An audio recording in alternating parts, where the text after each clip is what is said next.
Hey there, and welcome to Psych Attack. I'm Dr. Jasmine B. MacDonald. Today, I have the pleasure of catching up with Dr. Will Dobud again. Will joined me in episode 9 to discuss his practice and research in the area of outdoor and adventure therapies. If you haven't had the chance to check that episode out, you really should. Please go back and have a listen to that one. So, Will has written a book with Dr. Nevin Harper called Kids These Days, which is currently on presale and is being released late September. And Will's kindly come along to have a chat with me about the book. Welcome, Will. It's awesome to be back. It's absolute pleasure to chat again. I get the good excuse of collaborating with you in between and get to talk to you anyway, but I love to share you and your work with other people. Oh, it's so fun to be here. And this will be a fun topic about kids these days and what's going on. Yeah. So we're going to have a bit of a deep dive about the book, the key topics within it. I wonder if you might just start off with a little bit of background about yourself, you know, your journey in social work and kind of expertise in mental health has kind of led to this book. Yeah, so I am a psychotherapy nerd. I have been a psychotherapy nerd since about 18 when I first started working as a field guide in the woods in America with young people. And I don't know if it was directly related to having been a therapy veteran myself in my childhood, but I just thought, I think there's probably some better ways that we can do a lot of this. And not necessarily that I thought I knew the better way. I thought I need to learn more about how to do this work.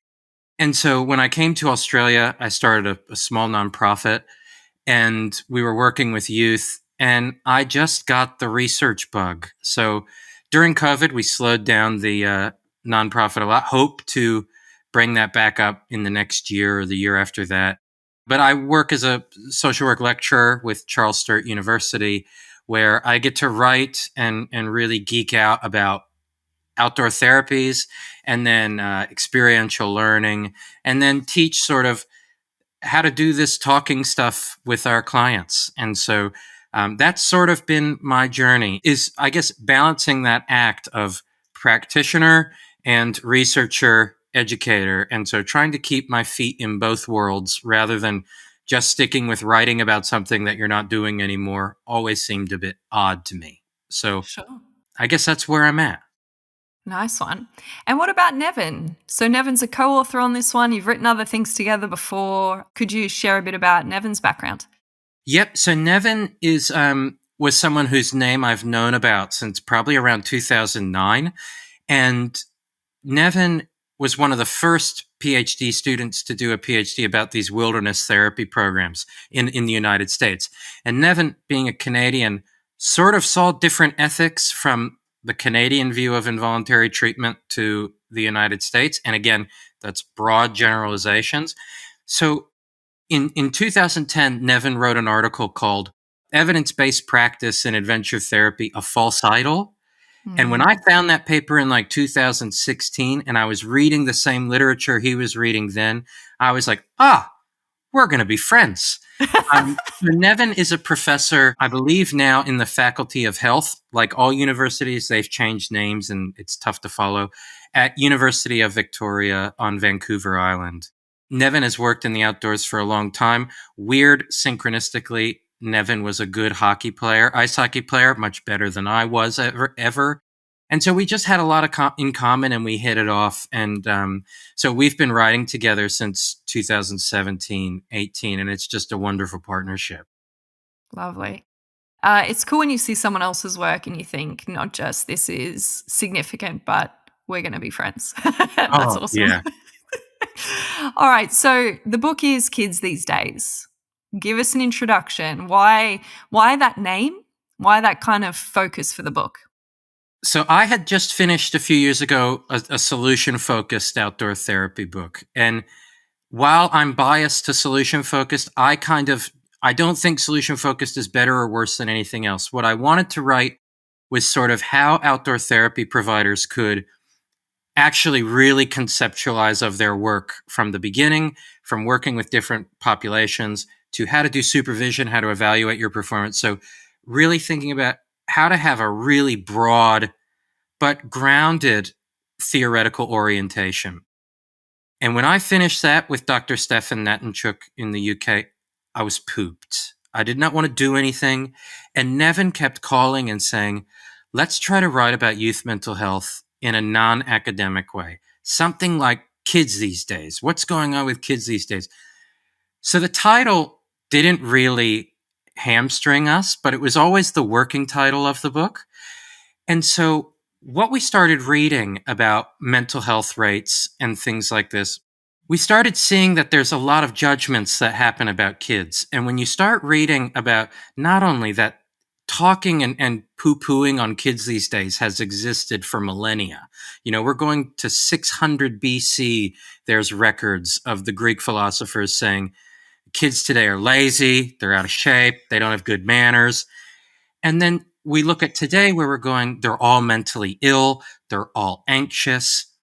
And we kept seeing this. And then we see that we're talking about kids as if they're so unwell. We have the term fragile now. I understand what they mean as fragility kind of being one end of a spectrum of resilience. At the same time, it's kind of an awful term to think of somebody as fragile. Yeah. And so what Nevin started doing while I was quite reluctant to really dive into writing a book, Nevin just started interviewing experts in the field. He interviewed Dr. Martin Brokenleg, who is a Lakota man, that's Lakota Native American man, who wrote a book called Reclaiming Youth at Risk, which in the 80s and 90s was the best youth work book that existed. And so talking to him, he starts talking about spiritual connection, that youth today are just starving for connection. And repairing connection is much easier than medicating your way through something or things like that. And then we just listed all the most famous people we could lean on to talk to. And all of a sudden, what started to emerge is maybe one thing that's not good for selling a book, because a lot of books today have a very simple thesis. Our kind of guiding mantra was youth mental health from 40,000 feet. What are all the things that are kind of going on? And then what emerged was then going, whoa, who have we not spoken with? So we have a chapter about environmental toxins, which a lot of the stuff that we live around is all correlated to increased behavioral issues, increased anxiety rates. And then what we saw was most of the arguments that were being portrayed in the media were always picking one problem, one thing that's harming youth today. And so that was sort of the working thesis of the book. And then as we had all of these, we didn't want it to seem like a bunch of different essays about different problems. How to put that together, we started realizing that actually there's a lot of adults out there that are doing wonderful things for young people, regardless of qualification, if they're a parent, if not a parent, a teacher, all these people. And we started writing a book targeted at those folks that are really being there and being present for young people today, given all the complexity of the current environment, whether it's politics or the social world that we all live in, or the technology, having too much information at our fingertips. So it's really broad, but it's been an absolute labor of love to be able to bring in the creativity of not writing an academic text in many ways. And to have a publisher to back us up is really nice as well. I pick up a sense from you of passion and interest for all of the content included. And of course, you'd only speak to people that you were really keen to speak to and made an important contribution. But I'm wondering if you could share just another example or two of some deep dives in the book on topics or conversations you had with some experts. So we talked to Dr. Simon Davidson, he is a psychiatrist, now retired in Canada, and he was a chief psychiatrist in Ottawa. So he was a top person. And he talks a lot about getting in trouble for not being quick to diagnose, to care more about being a lighthouse for the young person. And so we wrote a chapter, we called it Identity Politics, which is kind of just being tongue in cheek. But we wrote about how in mental health, a lot of times young people, well, everybody, the diagnosis almost becomes part of forming an identity. Now, Eric Erikson, who created our stages and changes of human development, he argued that adolescence is the time for securing your identity of who you are or having a role confusion. And one of the things we learned from Simon Davidson was not only do we have to have these labels because of the system that we're in, where we say this person has depression and here's the medication for it. So that's the system.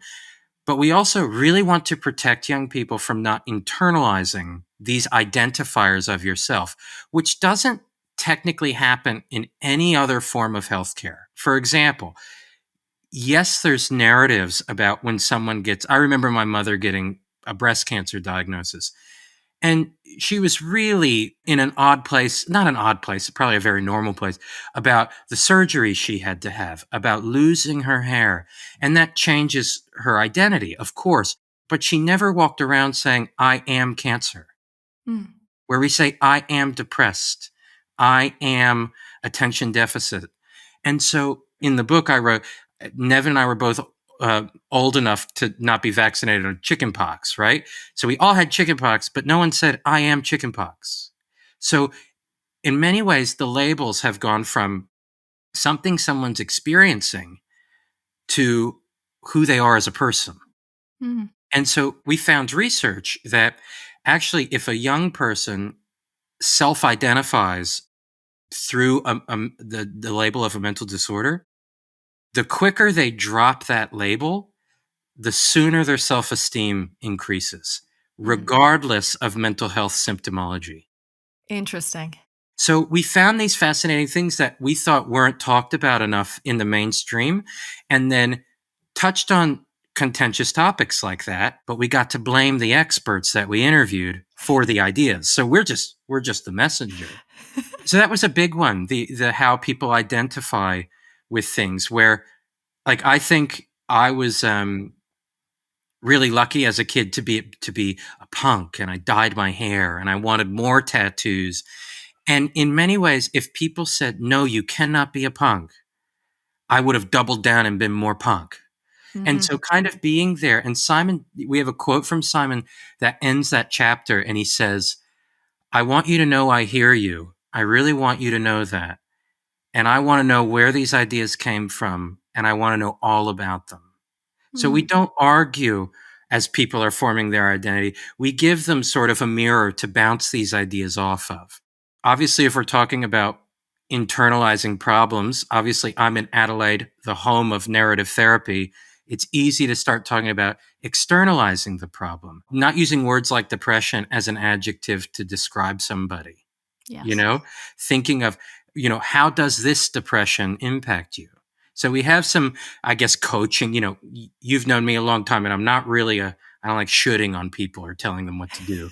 So thinking about how we can help people to externalize some of the problems or labels, stuff like that. So we cover tons of stuff: outdoor play, overprotection, the safety trap. We talk about psychotherapy, environmental toxins. You can't talk about kids these days without the phones. So there's tons of stuff that we've touched on, and so that makes it really broad. And what we hope that we've done at least well enough is to have a good narrative arc of how we've organized these things. Totally. And one of the things that you focus on or highlight in the book is this idea of wicked problems. Could you talk about that a little bit? Yeah, that's our introduction. Is titled "Wicked Problems." This was an idea from urban planning researchers at Berkeley in California. And they said there's these ideas of wicked problems. Wicked problems means there's no simple solution to this.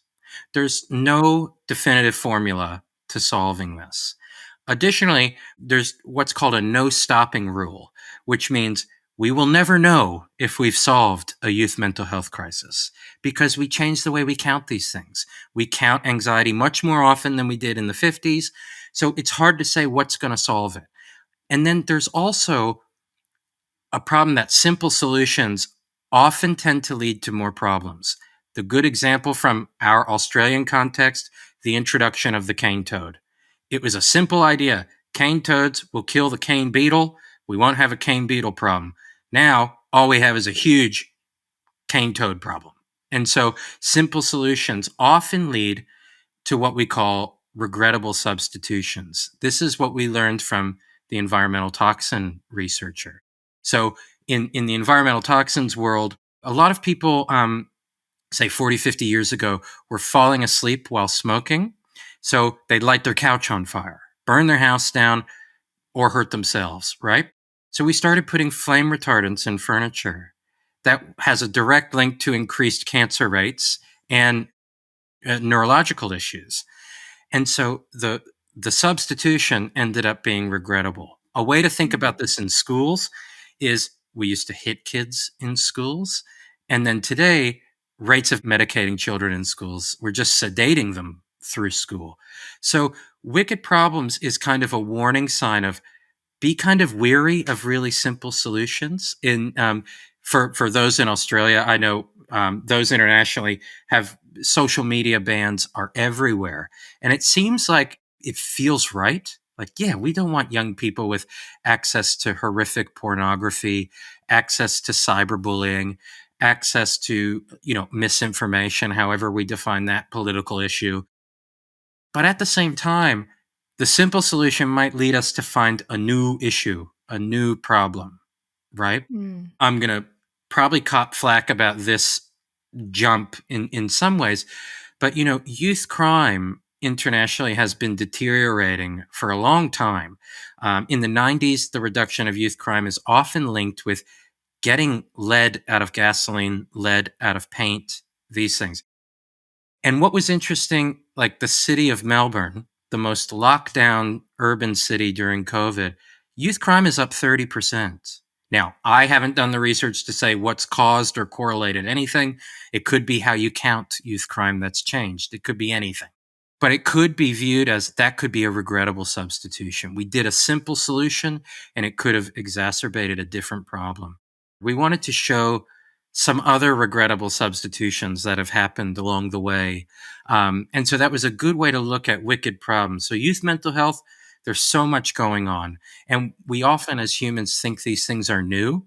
Like, oh, overprotection is a new phenomenon. But that was being talked about in the 80s and in the 70s. That's the kids these days effect. It's all kind of generational amnesia, right? So it's interesting to think, oh, we have to solve this problem right now in this simple way, while at the same time going, hold on a second. Let's really Yeah. think about this. Because there isn't a simple solution how complicated this is, and not take away from the uniqueness of experience for every young person, right? When you first mentioned that, the basically this attitude of kids these days is over 2,000 years old, I find that really, I think it's really powerful. I was recently reading Meditations by Marcus Oh, Marcus Aurelius. Aurelius, yeah. Yeah, and there's a part in that where he says something like intensity and balance in all things that we do. And the paragraphs that follow is basically where we're up to with burnout thinking Mm. now. And it's like, it's kind of humbling and comforting, but also frustrating to know that we seem to, as a species, continue to struggle with the same kinds of things. And that idea of generational amnesia that you mentioned, I just think that's a really eloquent way to put it. Well, there's funny ways in the research that we found to think about it. One of them is the best music that's ever existed was from your adolescence, no matter your age. The economy was always better during your 20s, no matter your age today. So the graph is everything was better when I was young. The kids were Yeah. better. We were smarter. We read more books. And there's a study that we found that studied this kids these days effect. What they found was the more conservative in the sense of people who believe in old fashioned values, people who believe we should honor the forefathers. The higher you ranked in that, the more likely you were to talk about kids' manners these days. They don't respect traditions. The more you've read in your life, the more likely you're to say, kids today don't read. They don't learn anything. So there's the issue, the joke of kids these days as a book is it's actually adults these days. Yeah. It's very ecocentric, isn't it? It's like relative to me and my experience and what I believe. That's the problem with you. Yeah. I'll give you a funny example is Nevin was a top researcher for Outward Bound in Canada. And Outward Bound emerged from Kurt Hahn and a lot of other people that don't get credit, as always, with new movements. And Outward Bound, Kurt Hahn famously said, these are the declines of modern youth. And it's like they're out of shape because of advanced locomotion. There's too many stimulants and tranquilizers. They don't have compassion. All this list of things. That was like the 1930s. Mm. Advanced locomotion, like the fastest car went like 40 miles an hour, right? like, like you have no idea how much this stuff is going to advance, right? So what was interesting was what Kurt Hahn said as the antidotes, which was kind of formulaic to the way we thought about this. He said, and this is a key theme through our book, so he has this kids these days going on in his head, right? He's like, the kids today, lazy, out of shape, no compassion, and they have spectatoritis. He said they're on the sidelines, they're spectators, right? And Kurt Hahn said, we need to treat young people as crew and not passengers. That became a really big thing where in psychotherapy research, often our clients we work with are treated like dependent variables. Mm. Like, I better do this so that they change. Yeah. Or a neglected factor where the truth is, and all the research shows this for 100 years, kids have to be treated as resources that have something to contribute. And Mm. so when you look at the problems, it's often toxins is a different one. Let's throw that away for a second. But kids can't handle the phones. They need diagnostic labels. They're the hardest people to work with in therapy. They need overprotection. They don't go outside anymore. It's all a kids these days fiction where it's Mm. dreaming of a world that we grew up in, Mm. not what the world is today. Whenever I'm going to the ice rink, I drive past 3 skate parks. No matter the time of day, there are kids there playing outside, unsupervised playing. And then we see on the news, those damn kids don't go outside anymore. They need to stay Right. outside till the street lights come on. I could put my kid in my front lawn until the street lights come on. He wouldn't know where to find another kid. Right? It's not, we don't all live on a cul-de-sac and leave it to beaver. It's not the world anymore. So we want to avoid that amnesia in that way. So yeah, it is funny. We try to poke fun at some of these ideas, and the kids these days effect is a very funny way to go, Mm. wait a second, hold on. Are we actually thinking about youth, or are we thinking about, I have a really disruptive kid in my classroom and I'd like them to sit still? Yeah. Yeah, it's a really good point. It's making me think of a recent conversation that I had with Raheem about envy. And he was saying in that episode that when we are critical of other people, it's often, and we point things out like they're not respectful or they don't have manners, it's often, it could be a reflection of this sense of envy. In my youth, I didn't have the freedom to speak like that. In my youth, I didn't have the freedom to. Is there a connection there? Or am I? Well, I think that there's sometimes a cognitive dissonance here, and I'll explain one that's a big time cognitive dissonance in the country where you and I both work, Australia. The book The Anxious Generation was published March of 2024. By late November 2024, the Australian federal government says we're banning all social media for people less than 16 years old. Again, that just kind of feels right. We need to do something to help them prepare for social media, which is going to take over their life, right? But the criminal age of responsibility in Australia is 10. So we need to protect them so they become more responsible, but they're old enough to know right from wrong. Yeah. And that to me is a dissonance that we have to start squaring about how we think of youth.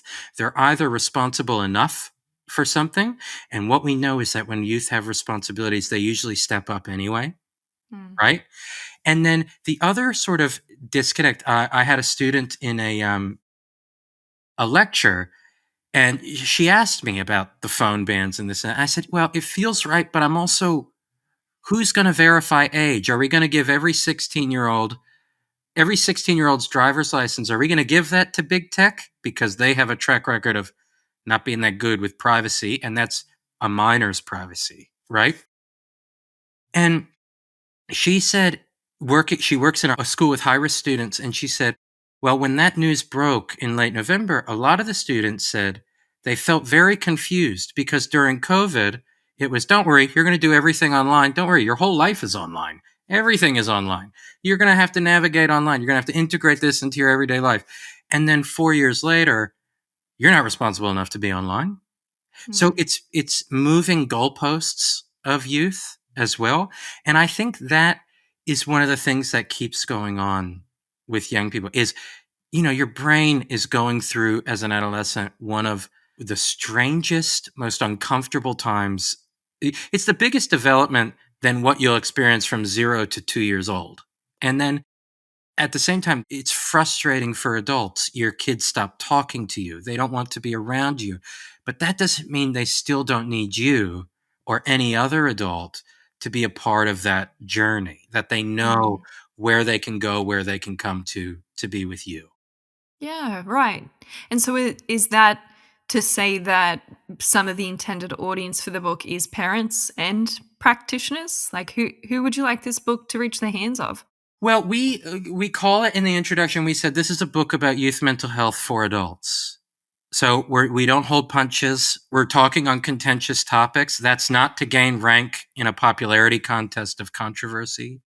But we wanted to really lift the veil on what's going on. And that actually felt really refreshing to go, what if Nevin and I just maintained a dialogue with 10 or something different experts and then just shared what we learned instead of being nervous about what we found and what's Mm. going on, things like that. So I would say any adult that's in the interest of educating youth, raising youth, helping youth, coaching youth, I think the book could be a useful idea to them. And then also, in some ways, we wrote it as this wasn't intentional, but like if you picked up the book and you go, I really want to see what that environmental toxins dude said, you can flip to that part and not think that you missed a lot at the start. So you can jump around, I think. I think that's nice in some sense. Definitely. Yeah. Pick and choose those parts. And then probably you'll get really captivated and then keep reading from there. But you don't have to read in order. I You don't like have those to read kinds of in order. books. Yeah. You mentioned something in the book that I hadn't heard of before. What a pleasure. I love new things. And that was this idea of positive deviance. Yeah. So I learned of this from, as you know, my favorite writer, Atul Gawande's book called Better. At the end, he talks about positive deviance. Briefly, it's not a central theme of the book, and I just did a little bit of a deep dive.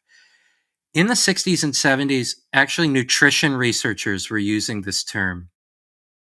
Because remember the food pyramid that was created by Big Grain or Big Flour and said, bread is your most important thing to eat every day, right?